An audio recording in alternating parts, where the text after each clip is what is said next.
నమస్కారం అండి. భగవద్గీతలో నేడు 18వ అధ్యాయము మోక్ష సన్యాస యోగమునందు 36వ శ్లోకము తాత్పర్యం వినిపిస్తున్నది మీ విజయభాస్కర్. సుఖం త్విదానీం త్రివిధం శృణు మే భరతర్షభా అభ్యాసాద్రమతే యత్ర దుఃఖాంతం చ నిగచ్చతి. తాత్పర్యం: ఓ అర్జున, ఈ లోకంలో ఎల్లప్పుడూ దుఃఖము, విషాదము, కష్టములే కాదు, సుఖాలు కూడా ఉన్నాయి. ఆ సుఖాలు ఎక్కువై ఒకవేళ ఆ సుఖాలు తొలగిపోతే కలిగే దుఃఖాలు కూడా ఉన్నాయి. ఆ సుఖాలు కూడా 3 విధాలుగా విభజింపబడ్డాయి. వాటి గురించి వివరిస్తాను, జాగ్రత్తగా విను. సుఖం మానవుని సహజ గుణం. మానవుడు సాత్విక కర్మల చేత సుఖాన్ని పొందుతాడు. అప్పటికే ఉన్న దుఃఖాలను పోగొట్టుకుంటాడు. ఇది మానవుని కర్తవ్యం. కానీ మానవులు తమ అజ్ఞానం వల్ల, తాము చేసే రాజస తామస కర్మల వల్ల దుఃఖములను కొని తెచ్చుకుంటున్నారు. రాజస గుణం కలవాడికి వాడు చేసే కర్మల వల్ల సుఖం లభిస్తుంది. తామస గుణం కలవాడికి నిద్రలాంటి మత్తులో సుఖం లభిస్తుంది.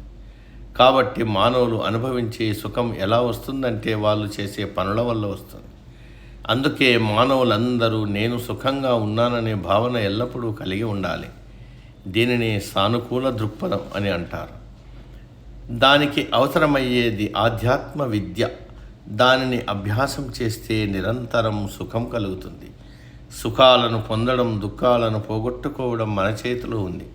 అది కేవలం అభ్యాసం వల్లనే వస్తుంది, కానీ మాటల వల్ల రాదు. తినడం కొంతమందికి సుఖం ఇస్తుంది, కానీ ఏది తినాలనేది మన చేతుల్లో ఉంది. మితంగా తింటే సుఖం, ఎక్కువగా తింటే దుఃఖం.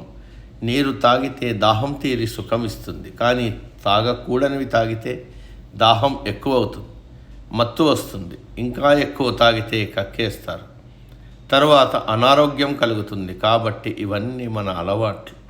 ఈ అలవాట్లు మంచివైతే పర్వాలేదు, కానీ చెడ్డవైతే దుఃఖం తెచ్చిపెడతాయి.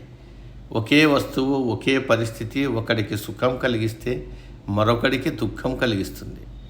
ఆంధ్రాలో పుట్టిన వారికి ఆవగాయ రుచిగా ఉంటే ఉత్తర దేశంలో పుట్టిన వారికి నోరు మండుతుంది. ఇక్కడ అన్నము, సాంబారు, రసము ఇత్యాది రుచిగా ఉంటే ఉత్తర భారతంలో వాడికి రొట్టె, కూర రుచిగా ఉంటుంది. కాబట్టి దేనికైనా నాలుక అలవాటు పడాలి. ఇంకొంచెం లౌక్యంగా చెప్పుకోవాలంటే కొంతమంది మగవాళ్లకు కట్టుకున్న భార్య తప్ప ఇతర స్త్రీలంతా అందంగా ఉంటారు.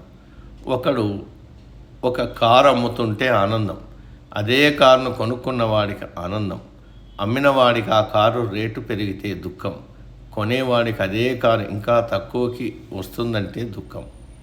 ఇలా సుఖ దుఃఖాలు ఒకటి వెంబడి వస్తుంటాయి, పోతుంటాయి. వీటికి అంతులేదు. వీటిని సహించడమే సాత్విక లక్షణం.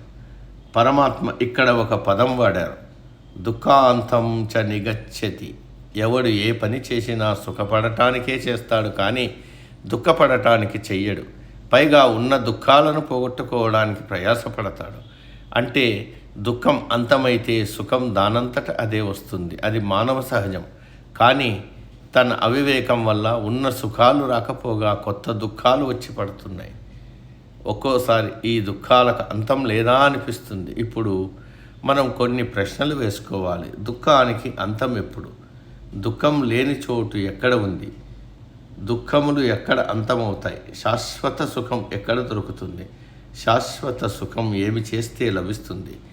ఎవరి వల్ల లభిస్తుంది? ఈ ప్రపంచంలో దొరికే వస్తువులతో, అనుభవించే విషయవాంఛలతో సుఖం దొరుకుతుందా?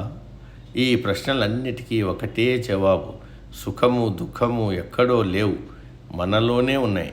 మనం భావనలో ఉంది, మనము చేసే కర్మల్లో ఉంది. మనల్ని మనం సంస్కరించుకుంటే శాశ్వత సుఖం దానంతట అదే వస్తుంది. సుఖం కోసం ఎక్కడా వెతకవలసిన పని లేదు. అందుకే సుఖం కావాలంటే అభ్యాసం చేయాలి, మంచి అలవాట్లు చేసుకోవాలని అన్నాడు పరమాత్మ. మానవులు సహజంగా అనుభవించే సుఖములలో కూడా 3 రకాలు ఉన్నాయని పరమాత్మ చెప్తున్నాడు. నేటికి సమాప్తం. తదుపరి శ్లోకం రేపటి రోజు. సర్వే జన సుఖినో భవంతు. అందరూ బాగుండాలి. అందులో మనం ఉండాలి.